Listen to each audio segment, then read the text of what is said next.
Congratulations, Patrick. You have successfully reviewed the first Saw movie, now. But your journey is far from over. You have 9 more Saw movies left. You are now on to Saw 2, 2005.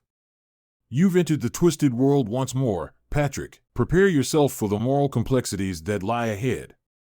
Remember, in my games, no one is truly safe. Enjoy your journey through the darkness of Saw 2.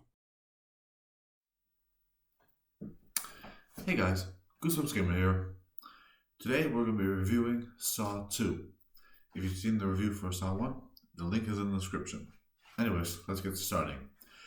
So the film begins with a man named Michael waking up in a trap by Jigsaw. So the Jigsaw doll appears on TV. He says, I want to play a game. And basically what he has to do is get the key that's out of his eye. He has to get the key out of the eye so he can unlock the death mask and take it off. And the reason why he chose Michael is because he was an informant for the police. It's not a bad job, but it can be used to protect corrupt cops. Anyways, it goes wrong. He fails and the mask springs shut. He gets killed instantly. And then Saw 2 begins. We meet a new character named Detective Eric Matthews, played by Donnie Wahlberg. He picks up his son, Daniel Matthews, who steals from shops and all. He's basically a shoplifter. So him and his dad have a toxic relation after the divorce of the mother. Donnie Wahlberg, he's called to the scene of the crime where Michael was. He finds a jigsaw piece carved into the victim's skin and a message on the wall that says, "Look closer, Detective Matthews." It's a hint that Jigsaw set up for him, realizing that a clue to where Jigsaw's location could be. So he looks really close on the death mask and it is made by a company named Wilson Steel, located in a city. So Officer Rigg, Detective Alison Kerry from the first movie, and some other police people, they bust into the location. The SWAT team are making their way up the stairs and they see the Billy doll on his little tricycle. The door snaps shut, and then one gets his leg snapped off, and the rest of them just get electrocuted. They make their way up there, and they find the identity of Jigsaw. With his hands up in the air. He's basically like, "I'm afraid I can't do that, detective." He's basically a cancer-ridden patient, and they never expected him to be like that. So the identity is revealed. And there's monitors on there. There's monitors on the screen of people in a nerve gas house that's filling up with a toxic poison. And a familiar face is in that crowd, Amanda from the first movie. So there's one stupid guy. He puts the key and he gets shot in the eye. Very stupid of him. And there's another trap in the house where the guy has to crawl through like a furnace to get the antidotes. But he slowly burns to death, R.I.P. him. And a needle pit that was meant for the Xavier, the big muscle drug dealer guy who's also a steroid addict. He pushes Amanda Young into the needle pit, expecting her to get the key, but that fails. So what else could go wrong?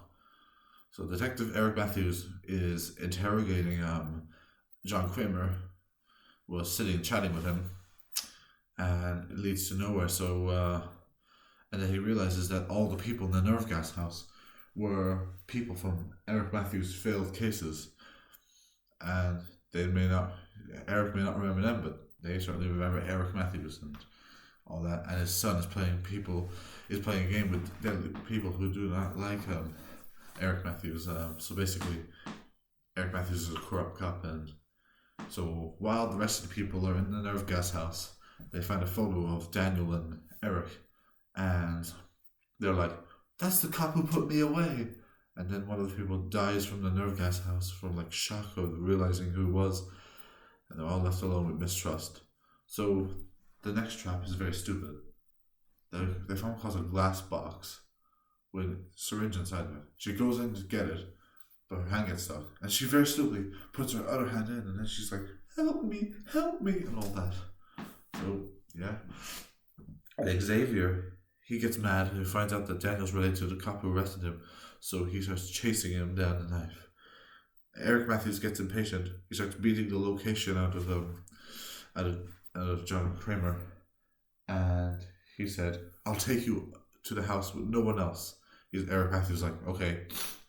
So they escape very smoothly and quickly, and they're already gone, so they can't. There's no catching up to them. And they find the location of the house, and yeah. So Eric Matthews is in the house. Xavier, he chases He chases Daniel and Amanda down the tunnel. They open a door and we enter a familiar location, the bathroom from the first movie, and we see the rotting, decomposing corpses of the rotting corpses of Adam Stanheidt and Zep Hindle and Dr. Gordon's foot that's still sitting there. So Xavier busts in, demanding them to see the numbers on his neck, and it's like, but he's like, you don't know your own number, Xavier. So how are you going to get it if you don't know what it is? He's like, so he picks up the he picks up his knife. He tries looking in the mirror, but the mirror's too dirty, so he just cuts the back of his neck. Very stupid of him. He charges at Daniel, but Daniel was playing dead. He kicks him in the knee and just slits his throat with the hacksaw that Dr. Gordon used. And Xavier dies, adding to the collection of rotting bodies. Adam, Zep, and Xavier, 3 best friends hanging out together. Anyways, enough of that. So Eric Matthews is down the hallway looking for them. He opens the door.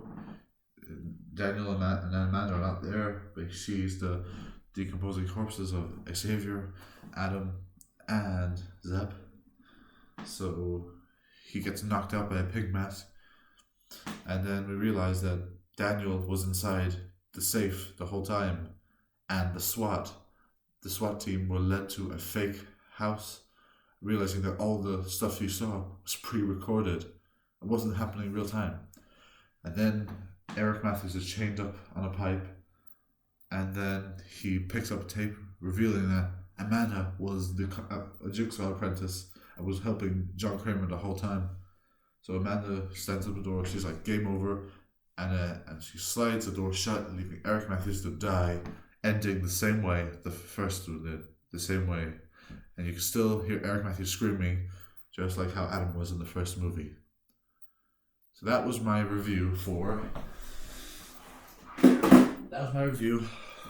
Saw 2.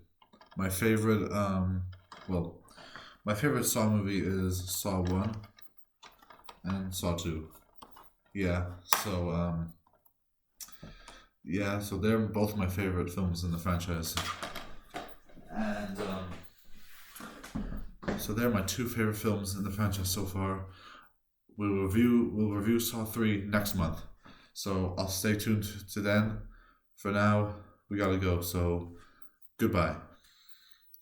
Let's hope we get all these movies done.